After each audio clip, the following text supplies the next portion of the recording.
Perfect. Perfect.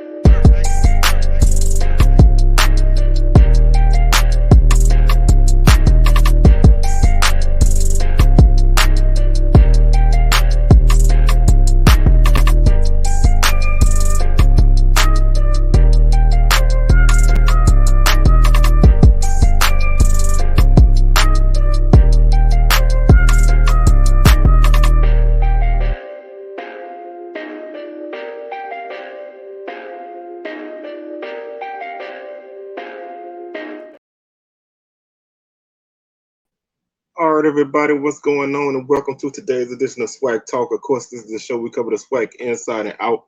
And I'm your tour guide around the SWAC. C. Wells coming at you. And as you can see on the screen today, our topic is SWAC players that left the SWAC and transferred to FBS.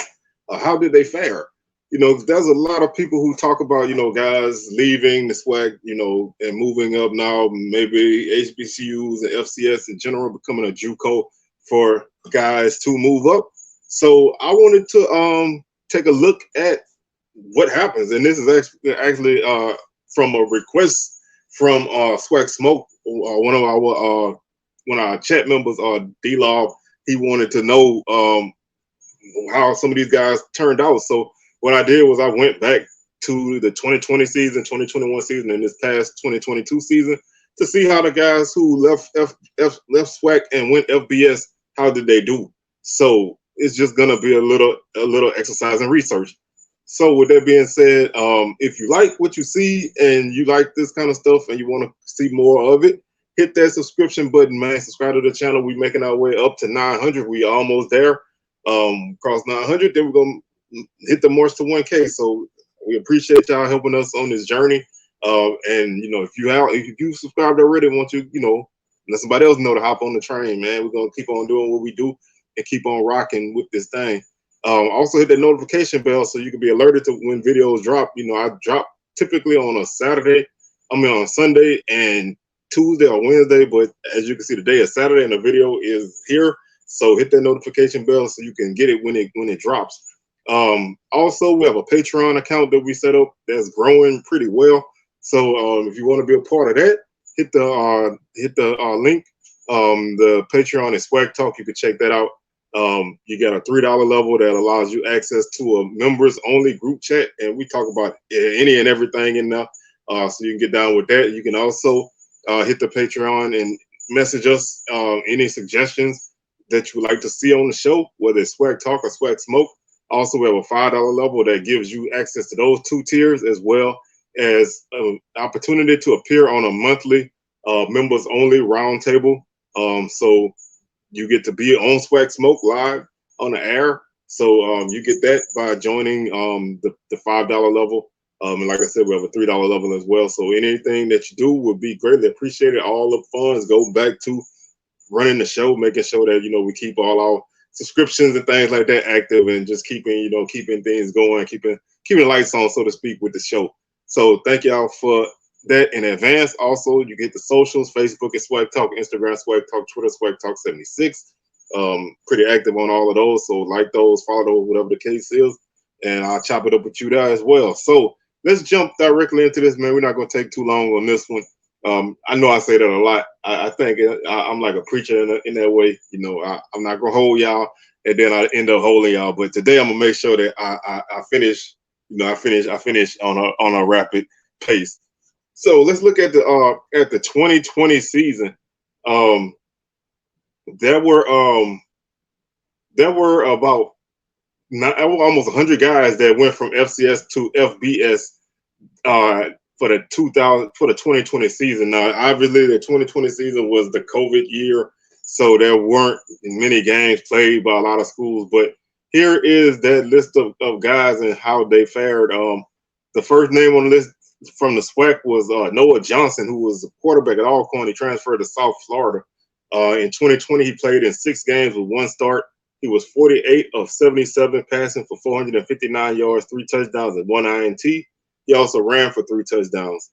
Moving down the list in the SWAC, the next name that we will get to will be the Montre Jacobs, who's an offensive lineman from Grambling. He also went to South Florida. and he played in 7 games and made 1 start there. Let's see. Let's move on down the list.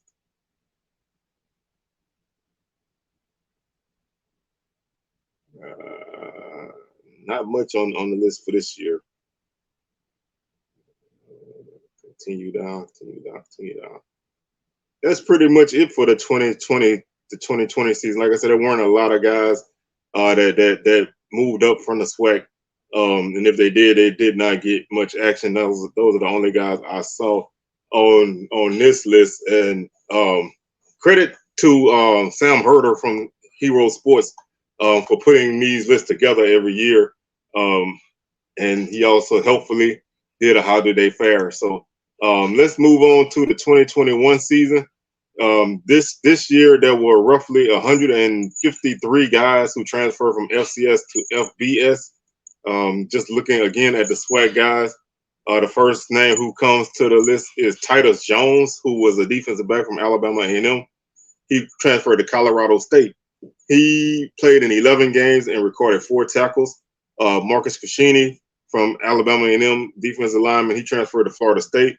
He played in 12 games that year, and he had 3 tackles and 1.5 sacks.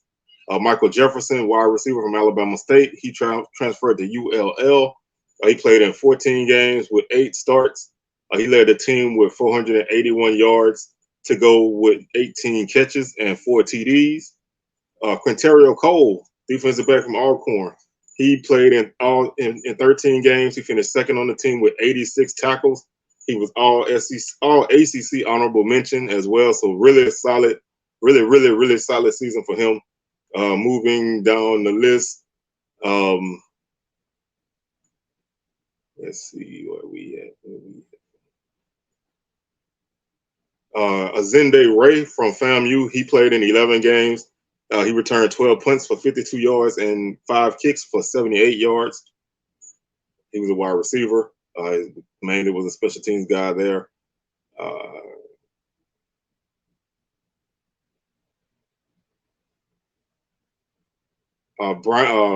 Brian Mitchell from Jackson State, he transferred to Kent State. He was a defensive lineman. He played in 4 games, had 4 tackles. Rashad Jenkins from Jackson State was a defensive back. He transferred to Eastern Michigan, did not appear in any games. Dalen Baldwin, wide receiver from Jackson State, transferred to Michigan, played in 14 games with 5 starts, caught 17 passes for 256 yards and 2 touchdowns. Rasheed Lyles, defensive lineman, Jackson State, transferred to Louisiana Tech, played in 12 games with 1 start, had 16 tackles, 1.5 tackle for loss, and 1 sack.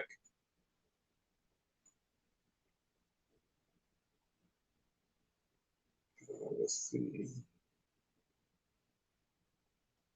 Trevon McClain, defensive lineman from Valley, he transferred to UAB. He did not see any game action.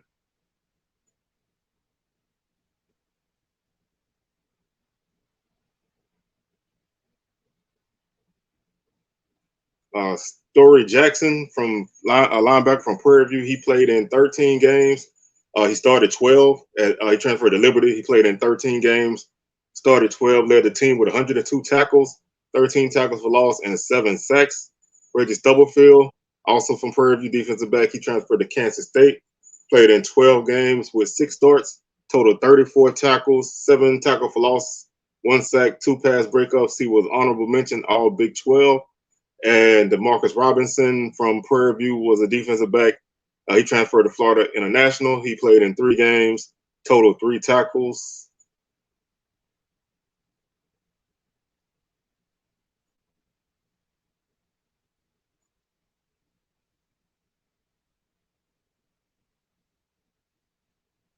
And rounding out this list is Cesar Barajas. Barajas from Southern. He was kicker and punter at Southern. He transferred to Louisiana Tech, where he was the starting punter. The 2021 season, he averaged 41.5 yards per punt on 54 punts, with a total of 2,242 yards, with 2 touchbacks at a long of 71 at UTEP. He had 25 punts inside the 20-yard line, forcing 19 fair catches. Also kicked off 51 times for 3,111 yards with 12 touchbacks averaged 61 yards per kick. He had season high in punt attempts, 7 at Mississippi State, 8 kickoffs against Southeastern, had 1 tackle at North Carolina State, and 1 rush attempt for 5 yards at Rice. 0 for 2 on field goals, both from 50+ yards. So that's what he did. And then moving on to the 2022 group of guys, Odu Hilaire from Alabama A&M transferred to Bowling Green. Man, he had a tremendous season last season. Caught 58 catches for 747 yards and 6 touchdowns. He was second team All-MAC. Had a crazy game against Toledo. He caught 8 passes for 246 yards and 2 touchdowns. That 246 yards was the 3rd most in school history, and I think the 15th highest number in league history. So really, really great game. Really great game for him on a really good season for him. Jake Howard, linebacker from Alabama State, he transferred to Florida International. He played in 9 games, total 20 tackles, 1 tackle for loss. Andre Fuller from Pine Bluff, he went to Toledo. He played in 14 games, had 18 tackles for loss. 18 tackles, 1 tackle for loss, 1 sack. Cedric Dunbar from Jackson State, offensive lineman, also transferred to Bowling Green. He played in 9 games, started 4, total 202 plays. 153 of those plays came at left guard, 37 at right guard, 11 at right tackle, 1 at left tackle. Also, Drake Cheatham, defensive back from Prairie View, transferred to Kansas State. He played in 14 games. He started 14 games. Total 74 tackles, a half a tackle for loss, 1 interception, 2 pass breakups. He was the Big 12 newcomer of the week after the Baylor game.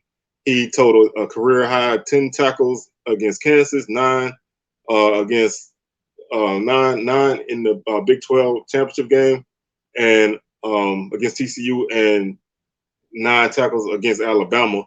Closing out this list is Tyke Reese, the defensive lineman from Southern. He played in one game at ULM, and he had one tackle in that one game. So that pretty much rounds out our list. I think I missed one person. Yes, I did. I missed 2 people actually. Harry Ballard. This was in the 2021 group. Harry Ballard transferred from Pine Bluff to Nevada. He appeared in 9 games, caught 6 passes for 127 yards and 2 touchdowns. Also, Sean Steele, defensive back from Pine Bluff, he transferred to South Alabama. He played in 9 games that year, recorded 9 tackles, 1 interception, and 2 pass breakups. So that is the list of guys who transferred from the FCS to the FBS, from SWAC to FBS, and how did they fare. We'll run down the 2023 list. I mean, obviously this season hasn't taken place yet, but these are the guys who moved from SWAC to FBS. Ershaw Davis from Alabama State, he went to Troy. Also moving down the list, Abdul Ibrahim from Alabama A&M, wide receiver, he transferred to Bowling Green. Torian Stafford, offensive lineman from Alabama State, he transferred to Georgia State.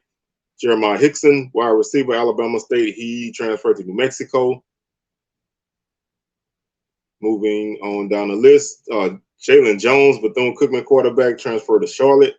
Jaden Loving, defensive lineman from Bethune-Cookman, transferred to Western Kentucky.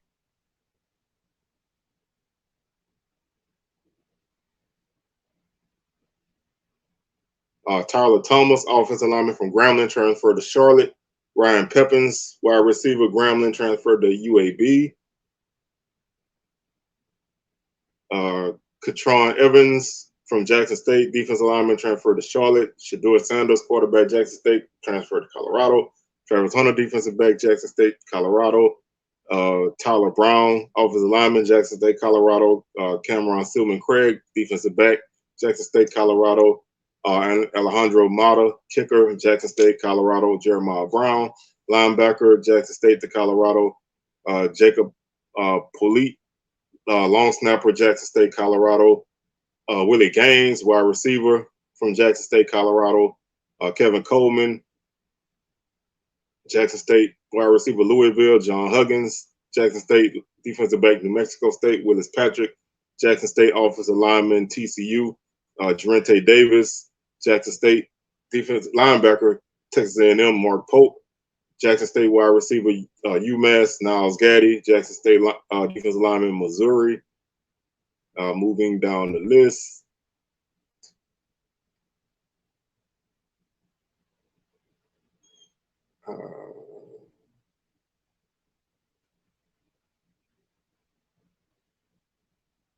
Trey Lang from Southern, linebacker, Indiana. Glenn Brown from Southern, defensive back, University of Louisiana Lafayette.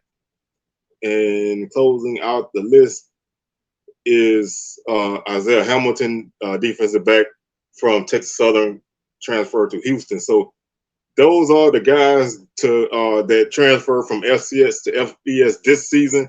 Obviously, it's a bigger list than previous years. This season, there's quite a few guys that are making that jump. So look like a bigger list now than it was before. So a lot of guys are making that jump. But I just wanted to show that it's a mixed bag. I mean, there are some guys who have been really productive in their time at the FBS level, and some guys have not. You know what I mean? I mean, sometimes if you don't, if you're productive where you were, then you get opportunity, you'll be productive there. Sometimes if you are and you go somewhere else, you don't really have a good fit where you go. Sometimes other guys step up. I mean, guys have been there ahead of you. Maybe you get, recruited over in between your time that you committed there and the time that you started playing. Maybe you just don't adjust well to that level. Maybe you do. You get a guy like Odu Hilaire who played a lot of A&M, but really took a big step at Bethune-Cookman. You get Stubblefield and Cheatham, who both excelled at Kansas State. Then you get some guys who you did not, who you maybe expected to do a little bit more, and they didn't, for whatever reason. But like I said, it's a mixed bag. It's most guys on this list did at least get some playing time. Some of those guys are still young, so they still have more opportunity to play. But it's like I said, it's a mixed bag. So that's my answer. How did they fare? It's a mixed bag. It's just little of this, little of that. I would prefer if a guy moves up that he plays well, because it shows that he has the talent to play wherever he's at. I don't really like to see a guy go somewhere and flame out. I mean, it happens whether you go up or go down. I mean, it happens that's a risk you take when you transfer. But sometimes it looks, it doesn't look well if our guys go somewhere and don't play well. If they go somewhere and play well, then that shows that there's talent in the league. So I would prefer if a guy lead a SWAC that he's very successful. It looks better on us. But like I said, it's one of those things that's come and go, hit or miss. So just wanted to hop in and share that little information with you. I know a lot of times people talk about transfers, up and down. So, how do they do? And, it was an interesting topic and wanted to touch on it. So that's how we look at the guys that went from SWAC to FBS. We'll look at the guys that transferred this season. We'll look at them at the end of the season, and we'll do this again, and we'll see how those guys fare. So again, thank y'all for tuning in. Make sure you hit that button to subscribe to the channel. Check out the Patreon, which is SWAC Talk. Check out all the socials. Like the video for sure. Hit that like button and hit that notification bell to be alerted to any videos that drop like this one today. Got a couple things coming down the pipe this week, so y'all make sure y'all check everything out, and we'll holler at y'all on the rebound. Peace.